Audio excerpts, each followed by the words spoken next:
안녕하세요. 말씀을 품고 말씀을 살아내는 바이블 1189 32번째 날, 오늘은 창세기 32장입니다.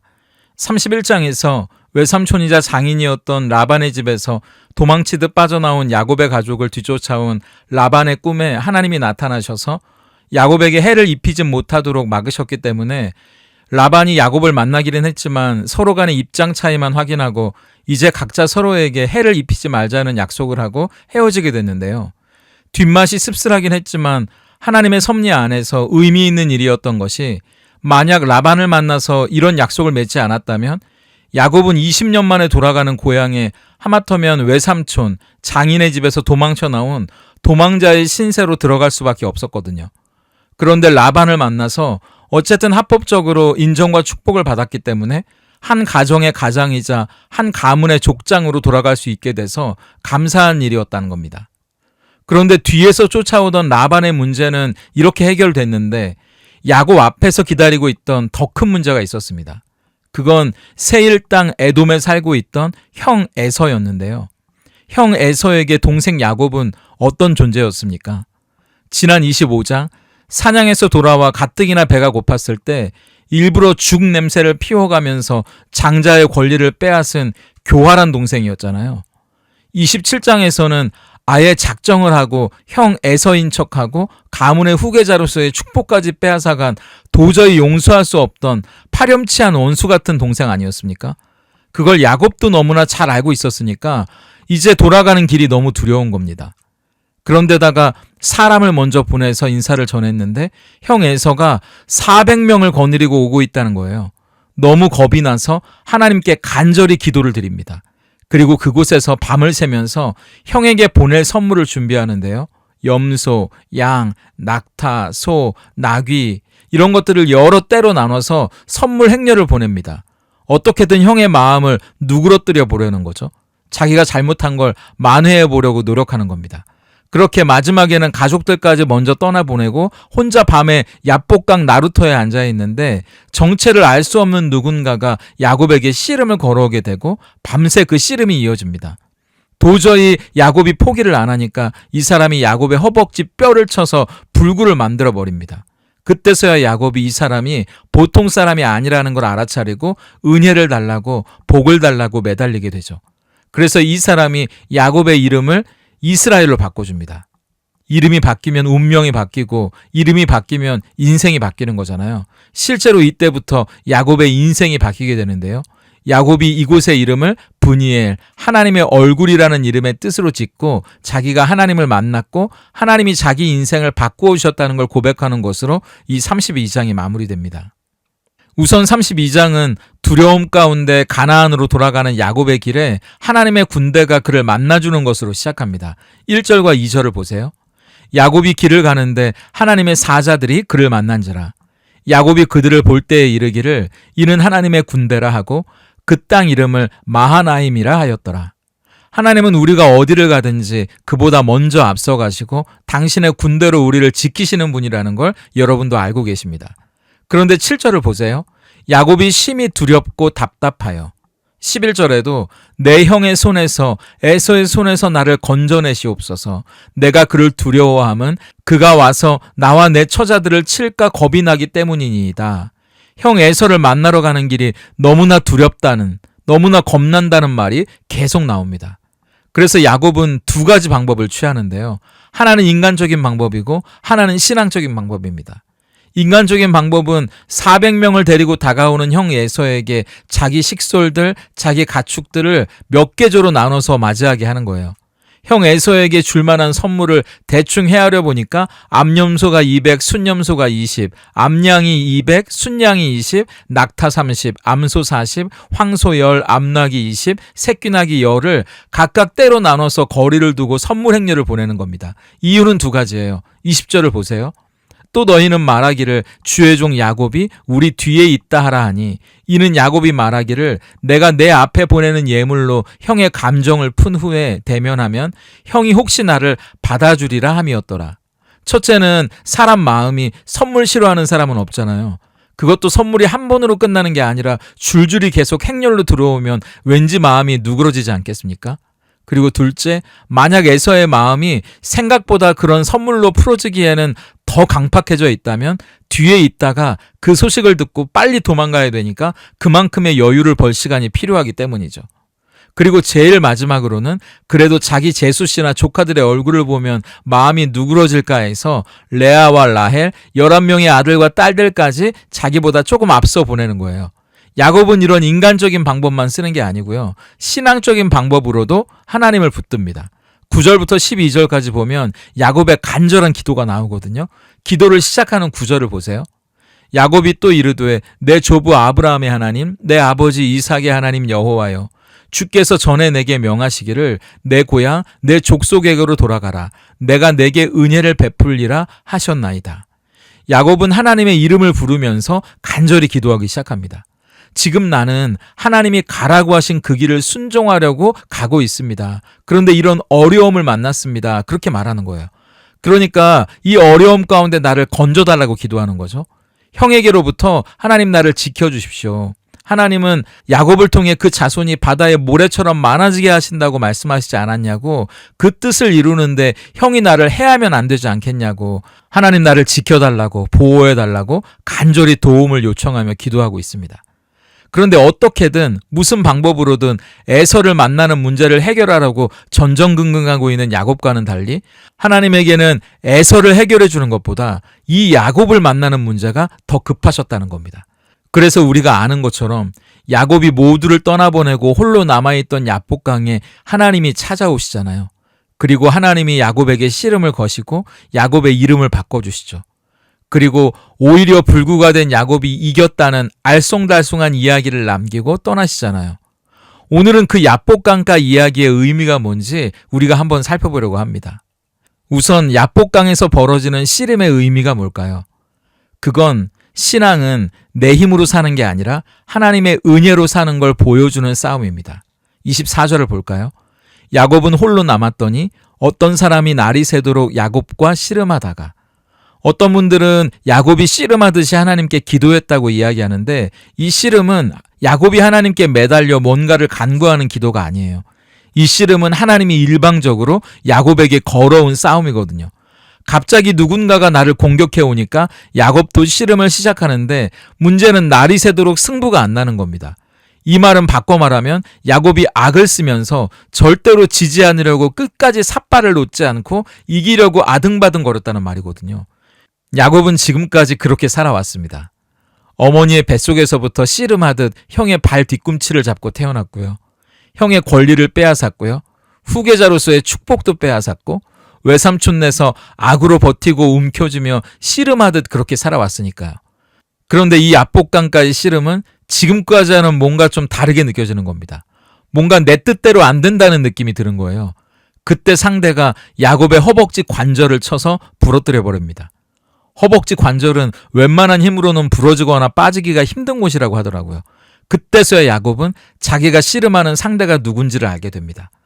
아브라함이 자기 집에 찾아왔던 나그네가 보통뿐이 아니라 하나님이었다는 걸 알아차린 것처럼 지금 자기와 씨름하다가 엄청난 힘으로 허벅지 관절을 부러뜨린 이분이 하나님이라는 사실을 깨닫게 되는 거예요. 그러면서 이 씨름이 뭐였다는 걸 알게 되는데요. 지금까지 내 힘으로 어떻게든 악을 다해 거짓말을 하든 사기를 치든 누군가의 눈에서 피눈물이 흐르든 나만 내가 원하는 걸 얻으면 된다고 살아왔던 내 삶, 내가 이기는 게 전부였던 내 삶의 방식을 이제 끝내시려는 싸움이었구나라는 걸 알게 되는 겁니다. 하나님은 야곱의 허벅지 관절을 부러뜨리는 걸로 지금까지 그렇게 살아온 야곱의 삶에 대해 벌을 주셨고 더 이상 그렇게 살아가서는 안 된다고 분명히 말씀하시는 겁니다. 허벅지 관절은 다리와 엉덩이가 연결된 부분이라 여기를 다치면 이제 걸을 때 제대로 걸을 수 없어요. 힘을 쓸 수도 없습니다. 이젠 다리를 절고 큰 힘을 쓸 수 없는 불구로 살아가야 되는 거예요. 그러니까 보세요. 26절입니다. 그가 이르되 날이 새려하니 나로 가게 하라. 야곱이 이르되 당신이 내게 축복하지 아니하면 가게 하지 아니하겠나이다. 축복은 높은 사람이 낮은 사람에게 하는 거고요.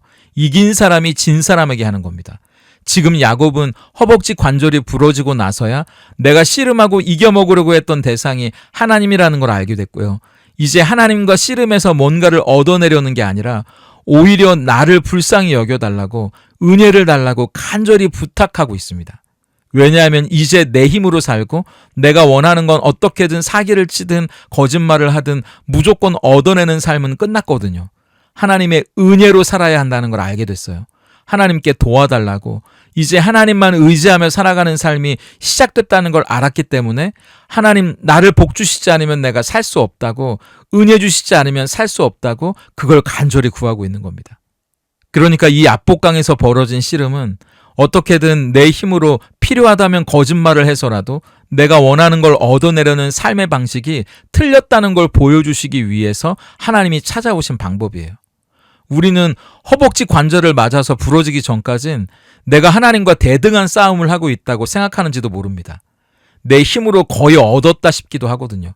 그런데 건강의 뼈가 부러져야, 자녀라는 뼈가 부러져야, 소망이라는 뼈가 부러져야, 직업이라는 뼈가 부러져야, 그때서야 내 힘으로 사는 게 아니라 하나님의 은혜로 사는 거라는 걸 뼈저리게 느끼게 되는지도 모릅니다.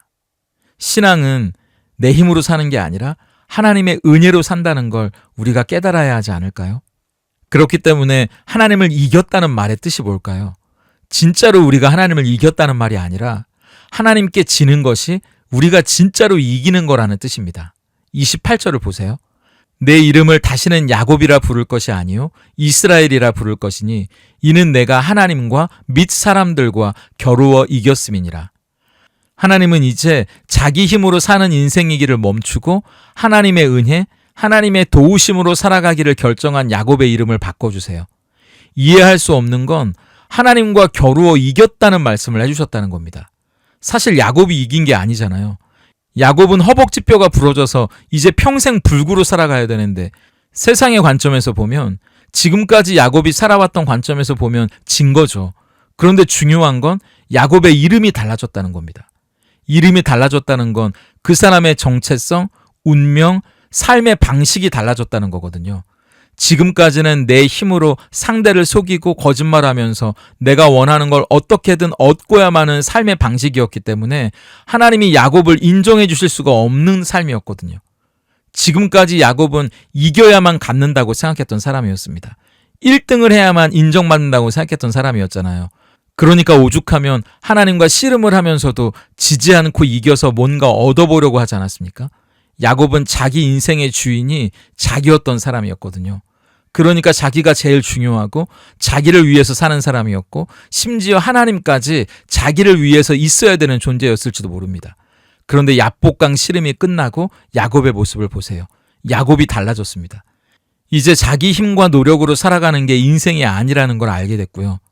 내 인생의 주인이 누구라는 걸 알게 되니까 하나님의 은혜와 축복이 없으면 나는 살아갈 수 없다고 하나님께 간절히 매달리고 있잖아요. 이제 겸손히 내 인생의 주인 되신 하나님만 의지하고 살아가겠다고 고백하니까 마침내 하나님이 야곱의 이름을 바꿔주시고 야곱이 믿음으로 승리했다고 인정해 주시고 칭찬해 주셨다는 의미가 야곱이 이겼다는 말씀이었다는 거예요. 저도 그런 생각을 해보게 되더라고요. 나는 죽고 내 안에 예수님이 살아가시게 하자고 말은 하면서도 제가 죽으면 큰일 날 것 같은 거예요. 제가 죽기 싫을 때가 더 많은 겁니다. 그런데 오늘 야곱을 다시 보면서 하나님께 지는 게 진짜 이기는 것처럼 우리가 죽는 게 진짜 사는 길이구나 싶은 거예요. 왜냐하면 예수님께서 걸어가신 길도 바로 그런 삶이셨으니까요. 그렇기 때문에 하나님 앞에서 내 혈기를 꺾고 굴복했을 때, 하나님 앞에서 내 고집을 꺾고 굴복했을 때 하나님은 나에게 졌다고 말씀하시는 게 아니라 잘했다고, 오히려 믿음으로 승리했다고, 네가 이겼다고 말씀하시는 거죠. 오늘 우리가 서 있는 야복강 나루터에서 내 힘으로 사는 게 아니라 하나님의 은혜로 산다는 걸 깨닫고 내 인생의 주인이신 하나님이 나를 이기고 나는 기꺼이 그분의 뜻에 겸손히 순종하며 살아갈 수 있기를 그렇게 바라는 거죠. 그때 어렵지만 믿음으로 승리했구나, 잘했구나 하나님이 인정해 주신다면, 하나님이 칭찬해 주신다면 그것만큼 행복한 게 어디 있겠습니까? 그 칭찬 앞에서는 저와 여러분이었으면 좋겠습니다. 오늘 바이블 1189 적용입니다. 첫째, 두려움과 불안은 은혜를 가로막는 장애물이죠. 내 안에 나를 두렵고 불안하게 만드는 것이 무엇이고 또 그 이유는 무엇인지 생각해 보면 좋겠습니다. 그걸 인간적인 방법으로 해결하는 것이 아니라 더 은혜를 바라보기 위해 우리가 할 수 있는 것이 있다면 무엇인지 한번 생각해보고 실천해 볼 수 있으면 좋겠습니다. 둘째, 하나님께 지는 것이 우리가 진짜로 이기는 겁니다. 하지만 내 안에 여전히 하나님께 굴복하기 어려워하는 자아가 있다면 뭘까요? 그 이유가 무엇인지 한번 생각해보고 그것을 해결해가는 나만의 야복강의 체험을 한번 가져볼 수 있으면 좋겠습니다. 함께 기도하겠습니다. 은혜로 부르시고 우리를 만들어 가시는 하나님, 때로는 여전히 해결되지 않은 과거의 문제들과 지금 마주하고 있는 상황들 때문에 두려움과 불안이 우리를 엄습해 올 때가 있습니다. 하지만 그 앞에서 어떻게 하는 것이 가장 좋은 것일지 세상의 지혜를 찾고 인간적인 경험을 구할 뿐 정작 하나님의 음성을 들으려 하지 않는 우리의 모습을 발견하게 됩니다. 그때에도 우리를 찾아오시는 분은 여전히 하나님이실 텐데 우리가 하나님을 알아보지 못하는 일이 없게 하시고 하나님이 우리에게 들려주시려는 음성을 깨달을 수 있는 은혜를 주시옵소서. 스스로 주인으로 살고자 하는 죄인일 수밖에 없는 우리이기에 내 뜻을 주장하고 내 힘으로 살고 내 방법이 옳다 여기며 하나님까지 나를 따라주기를 바라고 당연히 그래야 한다고 여기는 것을 용서해 주시기 원합니다. 그러므로 하나님께 지는 것이 우리가 이기는 것임을, 내가 죽는 것이 진정으로 사는 길임을 믿사오니 하나님 나를 이기시고 우리의 삶의 주인이 되어 주시옵소서. 그리하여 오직 주의 은혜로 살며 나는 죽고 내 안에 예수로 살아가는 기쁨이 진짜 가능하다는 것을 경험하게 해 주시옵소서. 예수님의 이름으로 기도드립니다. 아멘.